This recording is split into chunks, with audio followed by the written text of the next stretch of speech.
serve as a Fulbright Fellow in the Kingdom of Swaziland, one of the countries that was mentioned earlier. So I spent a year there studying forestry, specifically the impact of commercial forestry on rural communities, and to some degree wildlife, to the degree that wildlife was part of the existence of rural communities there. And I can tell you that at that time, King Mswati III, who still remains in power, did a number of things that made not only Westerners but also his own people really uncomfortable, one of which was he sought to acquire a personal jet, an extraordinarily expensive personal jet, and the vast majority of his citizens are living well below the poverty line. He also, at that time, took an underage woman, I think as his 8th wife, at a time when he was insisting that underage people not engage in intercourse because 40% of Swazis suffer HIV. So I did observe firsthand some of the shortcomings in governance in the Southern African region. It was also in 2002 that in Zimbabwe, Robert Mugabe gave permission to people of black skin color to reclaim farms and farmland from people of white skin color on the basis that it had originally been taken from them. And so they should feel free with government imprimatur to take it back. And of course the result was extraordinary famine and what happens when money loses value, inflation, thank you, extraordinary inflation at that time. So there can be some shortcomings in governance that I have witnessed firsthand. So that would be one reason that I maintain some suspicion about the value that trophy hunting might play in those particular countries where, as I say, animals are sort of ravaged and need it most. We heard just now about a situation in which populations are suffering not at all in the quantitative sense. By virtue of massive quantities, they may be suffering in other ways. But I'd like to speak about a couple other populations for which we're at the total opposite end of the spectrum. And that is to say populations who are extraordinarily dwindling. Those are, of course, the African elephant and the rhinos, both the black and the white, but especially the black. This is a conference ostensibly about trophy hunting. I'm going to talk some about poaching, which is not a form of trophy hunting, I realize. But I'd like to speak a little bit about the role, as you've heard, that the lawful trade in wildlife plays in bolstering the unlawful trade in wildlife. You've probably heard some of the statistics, but 100,000 African elephants were killed between 2010 and 2012. Today we think the number is something like 96 African elephants are killed every day. That's one every 14 minutes. In South Africa, there are more rhinos being slaughtered for their horns in a single week than were killed in an entire year a decade ago. Poaching, I think everybody knows, is considered the 4th largest transnational crime. And that would be behind, I think, drug smuggling, arms trafficking, and human trafficking. Poaching is the 4th largest. It's a multi-billion-dollar industry, if it could be called that. According to Bloomberg Business, rhino horn is worth more on the open market than cocaine, more than gold, and more than heroin. So who cares? Well, this guy, John Stewart, whom we've lost, poaching of these animals was the lead story on his show in November of 2014. Although we've seen that John Stewart's wife is now publicly an animal advocate, I'm not sure where John himself might come down, but the interest that he took in this particular issue was a very pragmatic one, and that was to remark on the interaction between poaching, wildlife poaching, and international terrorism, which is to say that the money that is being funneled into parts of Africa is funding groups like Al-Shabaab and Boko Haram, as well as Joseph Kony's Lord's Resistance Army in Uganda, which is all of which are responsible for significant human rights abuses, including child soldiers. So who else cares about poaching apart from everyone in this room? Well, these these guys do. You probably recognize them. Who is the fellow in front? David Beckham. That's Beckham. Yeah, he's pretty recognizable. He is as sought after by many women as is the new Prime Minister of Canada. And then in the middle, in the back, we recognize him, Prince William, and the tall fellow, of course, Yao Ming. These guys got together with a group called Wild Aid, and they're trying to curb poaching on the demand side, right? So there are two ways to approach poaching. One is on the supply side, the other is on the demand side.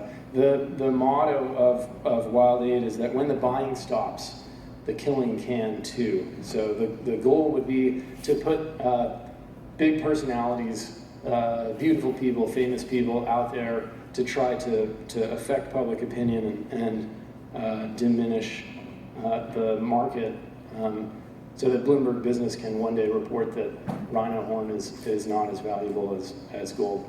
I just like this picture that shows how much bigger Yao Ming is than a baby elephant. There are many efforts to stop poaching on the supply side as well, and you can read, if you haven't, about many of these efforts, the use of drones in wildlife areas, putting cameras on trees, bringing canine units into the bush to hunt down poachers. South Africa, I think it was, has an all-female unit of rangers. And then the most recent thing was this story out of National Geographic, the cover story from, what month was that? Recently anyhow, about a fellow who managed, with the help of some museum curators, to create artificial tusks. Tusks so convincing that he was arrested at an airport in Tanzania because they could not tell the difference. And he had placed some GPS trackers inside of those tusks because he wanted to get to the end of the line to see how were these tusks traveling over the continent and where were they going eventually. So, you know, as I've said, this is a conference on trophy hunting. So why talk about poaching? Because nobody here supports poaching, obviously. So what's the problem? And why also talk about ivory or rhino horn? Why should that matter if the products come from animals who were already taken and who may have been taken at a time when populations were larger and sustainable, or at a time before, at the very least, it became unlawful to take those parts? Well, for one thing, it was widely reported that Walter Palmer, after he killed the lion in July, wanted to take an African elephant, wanted to take a bull elephant, but his guide reported that he would be unable to find an elephant large enough to satisfy the dentist demands. And of course, we know also that Corey Knowlton in May of this year took a critically endangered black rhino out of Namibia. So the point there is only that trophy hunters and poachers are targeting the same animals. And that does create some problems. Should we cede the hunting of all of those animals to poachers only? Do we back away and allow the poachers to have their day? I'm not sure, but we do have to account for the fact that poachers and trophy hunters are targeting the same animals, and that does create, I think, a different calculus maybe. In my view, I'm not sure that there is a significant cultural difference between taking an animal for a trophy and taking an animal for its medicinal value. And I think, in fact, we could all probably agree that if its medicinal value were proven, like the oil from seals, we might prize hunting for medicine above hunting for trophies, not just as a cultural matter, but as a pragmatic matter. But of course, rhino horns are made of fingernail, and there's simply no evidence that they have any medicinal value whatsoever. But I do think that the problem there is that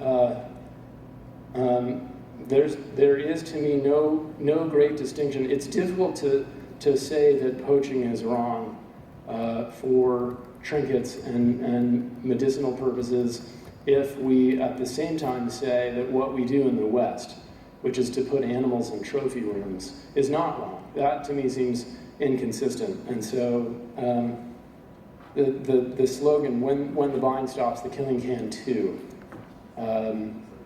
There is still killing, even absent buying. So it sends, I think, a distorted message when we agree somehow that these animals are worth more dead than they are alive. So what can we do? I mean, as a practical matter, part of the problem, and we heard about this from Mike Harris earlier, there's this dual market problem. There's both a lawful trade and an unlawful trade in wildlife parks, and it makes it extraordinarily difficult for the authorities to distinguish between those things. And the effect, as you heard Mike describe, is that laundering of unlawful parts becomes possible, that this ongoing trade in lawful ivory or lawful rhino horn provides excellent cover. And that makes it possible for poachers to accomplish what they're seeking to accomplish. So according to the NRDC, something like 90% of the ivory in LA and 80% of the ivory in San Francisco is illegal. But it's very difficult to enforce.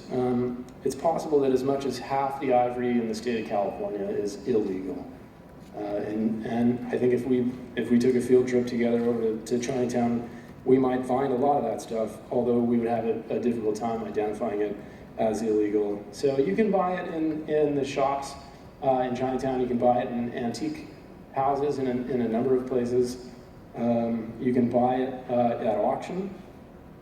A lot of this stuff is sold through taxidermy websites and auction houses, many of which are in Texas, obviously the same place where Corey obtained his permit and where he hopes to bring that black rhino trophy home if only Delta would fly it for him. This is a photograph of a trophy room. I don't know the man, but I know that this particular photograph caused quite a bit of consternation, mainly over social media, where unlike in a room like this where we see one another face to face, people don't have to treat each other with any civility whatsoever. But again, it can be through taxidermying that a lot of the illegal stuff is laundered. And as I say, although some people may prefer to keep all of their trophies for themselves, quite a bit of it is sold at auction. So what can be done about this? Do any of us know what you call a group of rhinos? Is it a gander of geese? Or a pack of wolves or a pod of whales? Rhinos are called a crash. This is a crash of rhinos. And the feds have instituted something called Operation Crash, in which the U.S. Fish and Wildlife Service recruited 150 law enforcement officers to participate in a sting operation. Their first bust was in February of 2012. And since then, they've made 15 arrests and 7 convictions in 13 states. And they've reclaimed millions of dollars worth of illegal horns, cash, cars, and jewels. And there's some of what Operation Crash has managed to turn up. So here's just a couple of case studies. One was a sting operation in a Miami hotel room in which the owner of a Florida auction house pleaded guilty in federal court to an illegal wildlife trafficking and smuggling conspiracy, in which his auction house sold rhino horns and objects made from rhino horn and from ivory, and that he was shipping from the US to China. So again, auction houses are a significant source of laundering.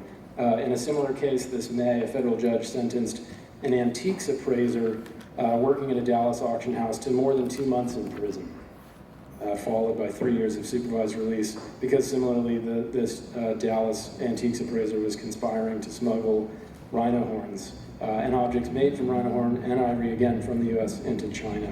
So again, the lawful channels of trade in ivory parts contributes to the laundering of unlawful parts. Well, so what can the feds do that the states cannot? The feds can regulate interstate commerce. The lawyers in the room and the law students in the room know that. Beyond bringing their investigatory resources to bear in something like Operation Crash. In July of 2013, Obama issued an executive order calling on the feds to do something about this extraordinary poaching crisis. Remember, an elephant every 14 minutes. And in February of 2014, Fish and Wildlife issued a rule that is designed to curb some of the trade in ivory, including by prohibiting all import, export, and resales by auction houses and other dealers, with just a few limited exceptions. And they can trade in antiques, but antiques have to be more than 100 years old. And in addition to that, they have shifted the burden of proof to the retailers rather than to the feds to try to prove this. According to the Interior press release that came out in February of 2014, the feds would also ban the sale, that they would ban intra-state commerce. They would ban the sale within the states of ivory. That surprised me because we all know that the feds don't have that authority. With a couple of limited exceptions, the law students will remember Wickard against Filborn, in which some poor fellow was told that he couldn't grow wheat in his backyard because that meant that he wasn't participating in interstate commerce. And more recently, Gonzalez against Raich, the 2005 case, in which the court decided that if you grow marijuana at your home, you are somehow also not participating in interstate commerce, even though marijuana is illegal in interstate commerce. But a number of states are trying to pass their own bans on the sale of ivory and rhino horn. We might ask why they would need to do that if it's true that the feds can regulate interstate commerce. I think the short answer is that the feds are not doing that. There was a strange oversight in the press release. It's also possible that a state like California merely wants to emphasize through legislation its public policy. It's possible that the states will be able to do more than the feds. It's possible that the state provision will come into effect sooner than the federal provision. These are the two sponsors of AB 96, which Governor Brown signed into law earlier this month, which does restrict the trade of ivory and rhino horn. And I think one of the interesting things about the state effort is that the state bill defined ivory not just as African elephant tusk, but included a number of other things like mammoth, cow bone, walrus, narwhal.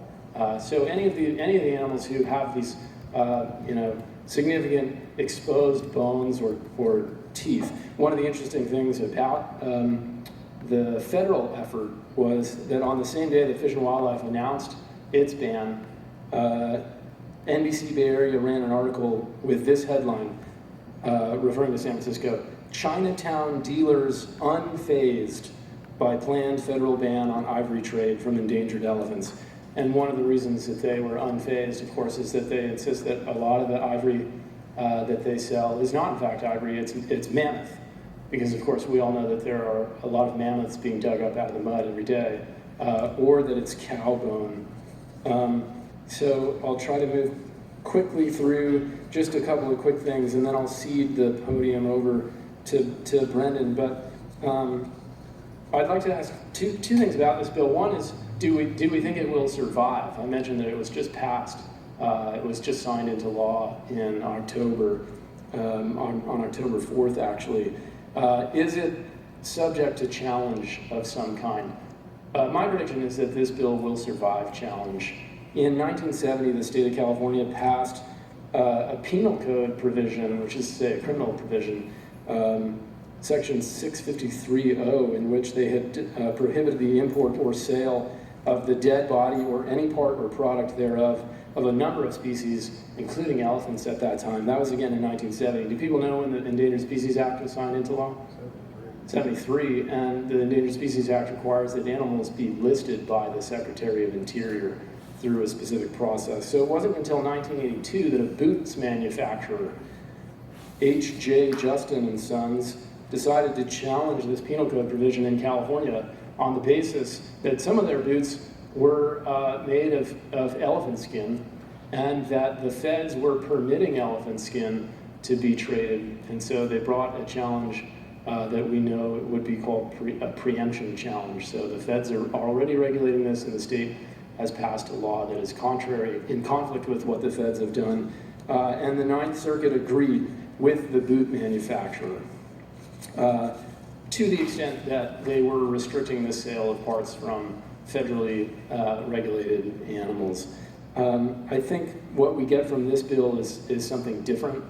They have explicitly carved out an exception for people who bear a federal permit, and a permit pursuant to the Endangered Species Act that Brendan will describe for us in just one moment. These are a number of the states who are making similar efforts. I think something like, I don't know, 20 states now have their own bans. I can't remember exactly how many. Another reason that I think that we can anticipate that this particular bill will survive a challenge is that these same groups, the Chinatown Neighborhood Association brought a challenge earlier against California's shark fin ban, which arguably is a law fairly similar to the ban in the trade of ivory and rhino horn. And they also made it to the Ninth Circuit, but they lost at the trial court, and they lost again at the district court. They brought that challenge again on the basis of preemption, arguing that there was already a federal law that regulated sharks, but of course the state law concerned what happens to sharks on land and not in the water. They also brought that challenge pursuant to the Dormant Commerce Clause, which prevents states from unduly burdening interstate commerce. And in this instance, the court was unwilling or unable to find that unconstitutional burden. So I think as we expect, if we can expect a challenge to be brought against this law, then on the basis of those couple of cases and the careful drafting, I would guess that this one will survive constitutional muster. I have other things I'd like to say, but I've already gone over.